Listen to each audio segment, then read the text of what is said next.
안녕하세요. 안녕하세요. 후스토령입니다. 선생님 그동안 잘 지내셨나요? 네, 잘 지냈습니다. PD님도 잘 지내셨죠?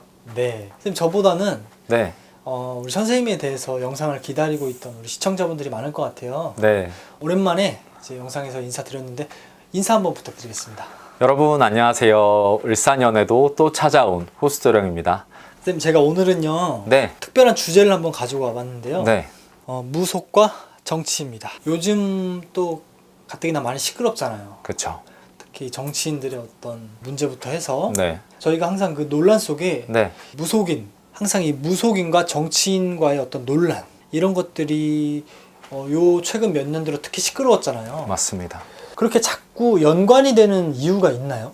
예전서부터 우리나라의 정치인과 무속은 뗄래야 뗄 수 없는 관계라고 저는 생각을 해요. 왜냐하면은 원시시대가 생기면서부터 사실 인류를 통치하던 사람은 제사장이었거든요. 제사장이라는 건 샤먼의 시초예요. 제사장이 신의 말을 전하고 신의 뜻을 전하면서 사람들에게 비가 올 거니까 이때는 이렇게 해라, 혹은 사람들에게 지시를 하던 사람이 결론적으로는 제사장이었고, 그 사람이 점점 더 규모가 커지면서 왕이 된 거라고 저는 생각을 합니다. 샤머니즘에 기대는 것 또한 제가 봤을 때는 어쩔 수 없는 현상인 것 같고, 국내에서는 특히나 사실 단군 신화를 들여다보면은 더 그런 이유를 알 수 있는데, 단군 할아버지가 내려오시면서 가지고 온 세 가지 천부인이 있잖아요. 청동 거울, 청동 방울, 청동 검이 있는데, 이 세 가지가 사실은 모두 무당이 쓰는 무구입니다. 그렇게 따지면 이 무당이라는 사람들은 네,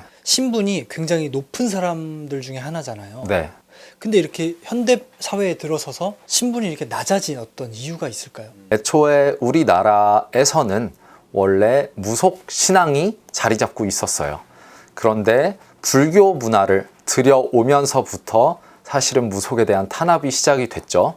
불교 문화를 들여오면서 불교 문화에 없었던 칠성님 혹은 산신할아버지 같은 존재들이 절로 들어가시게 되고, 그러면서 사실 무속에 대한 신경을 쓸 겨를이 없었고, 그러다 보니까 무속은 사치라는 생각들이 좀 있었던 것 같습니다. 그렇기 때문에 어떤 정권이 들어서면은 무속에 대한 금지를 하고, 또 무속에 대해서 탄압을 하고 이래 왔던 게 무속 세계이기 때문에 사실은 당연히 입지가 줄어들면서 그럴 수밖에 없었다고 생각을 하고, 제대로 된 무속인들도 물론 많았겠지만 사회면에 나오는 무속인들이 분명히 있었기 때문에 사람들이 무속에 대한 신뢰를 좀 잃지 않았나라는 생각이 듭니다.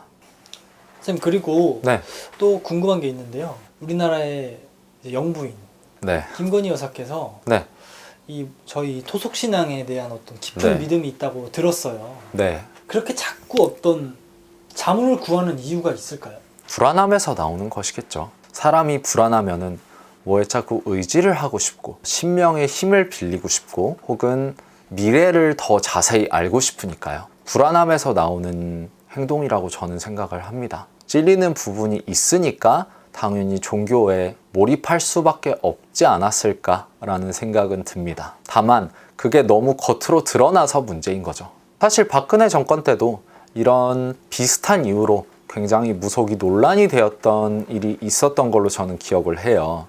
그리고 저 또한 그때는 일반인이었기 때문에 아니 무슨 정치인들이 저렇게까지 샤머니즘에 열광할 일일까라는 생각을 했었는데, 제가 생각하기에는 어느 정도 것의 믿음, 어느 정도 것 내 조상에게 비는 마음은 정치인이라도 필요하다고 생각을 합니다. 여러분들께도 드릴 말씀이 있는데요.